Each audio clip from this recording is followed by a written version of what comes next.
جھنڈیوں کے اوپر نبی صلی اللہ علیہ وسلم کے نالین کا نقش بنا دیا، چوکوں میں اس کو لٹکایا گیا۔ استقبال کس کا؟ رسول اللہ صلی اللہ علیہ وسلم کا۔ لا حول ولا قوت الا باللہ، نبی کا استقبال نبی کے جوتے کے ساتھ کیا گیا۔ لا حول ولا قوت الا باللہ۔ اس سے آگے بڑھیں، دیکھیں اسی نالین کے اندر نبی صلی اللہ علیہ وسلم کا پاک نام بھی جوتے کے اوپر لکھا گیا۔ صرف نام ہی نہیں، محمد الرسول اللہ صلی اللہ علیہ وسلم بھی جوتے کے اندر لکھا۔ گستاخی کس کو کہا جاتا ہے؟ حضرات آپ اور آگے بڑھیں، اسی نالین پاک کے اندر نبی صلی اللہ علیہ وسلم کا نام بھی، اللہ کا نام بھی، گستاخی یہاں تک پہنچی بسم اللہ الرحمن الرحیم بھی لکھا گیا، لا الہ الا اللہ محمد الرسول اللہ بھی لکھا گیا۔ گستاخی اس حد تک بھی پہنچی، نالین کے اندر نبی کے جوتا مبارک کے نقش کے اندر اللہم صلی علی سیدنا محمد وعلی آل سیدنا محمد صلی اللہ علیہ وسلم، یہ درود بھی لکھا گیا۔ اور گستاخ کس کو کہا گیا؟ جو جشن نہیں مناتے۔ انصاف کے ترازو میں رکھ کر میری باتوں کو ذرا تول کر وزن کیجئے اور اپنے دل سے فیصلہ لیجئے کہ گستاخ کون ہے۔ حضرات آپ تھوڑا سا اور آگے بڑھیں، حق اللہ کا لفظ بھی اسی نالین کے اندر لکھا گیا۔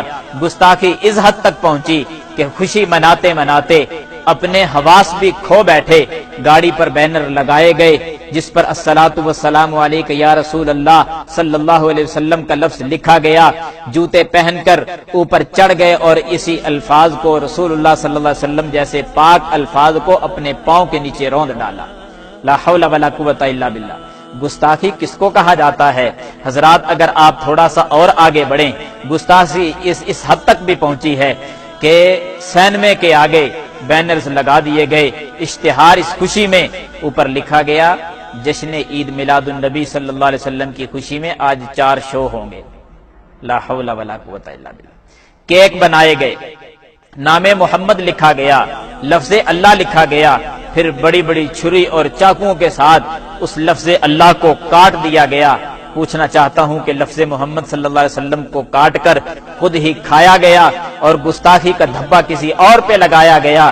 حضرات اگر آپ تھوڑا سا اور آگے بڑھیں تو نبی صلی اللہ علیہ وسلم کی گستاخی اس انداز میں بھی کی گئی کہ نبی کا نام لے کر خوشی یوں منائی گئی کہ لوگ ڈانس کرتے ہوئے نظر آئے۔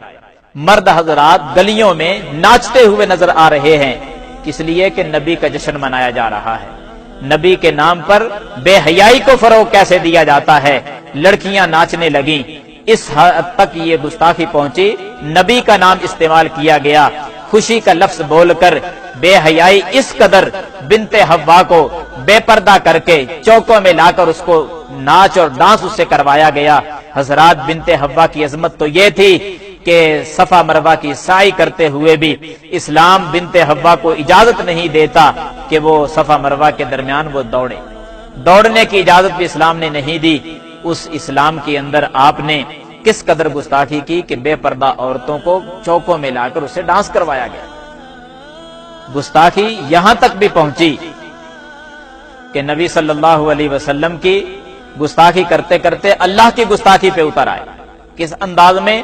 دیکھیں، بیت اللہ نقلی بیت اللہ بنایا گیا، نقلی بیت اللہ بنا کر اور جتنے بھی اولیاء کے دربار ہیں، مزار ہیں، ان کے دربار بنائے گئے اور پھر ایک ریل کی شکل دے کر بیت اللہ جو نقلی بنایا تھا اس کے ارد گرد تمام اولیاء کے مزار بنا کر ان کو گھمایا گیا۔ یہاں تک بینر لگا دیے گئے کہ سوائے ابلیس کے سبھی خوشیاں منا رہے ہیں۔ حضرات یہ جملہ کہہ کر نہ تم نے سیدنا ابوبکر صدیق کو چھوڑا، نہ پیارے فاروق کو چھوڑا، نہ عثمان کو چھوڑا، نہ علی کو چھوڑا، نہ تمام صحابہ کو چھوڑا، نہ ائمہ دین کو چھوڑا، ہر کسی کو تم نے ابلیس اور شیطان کہہ دیا ہے۔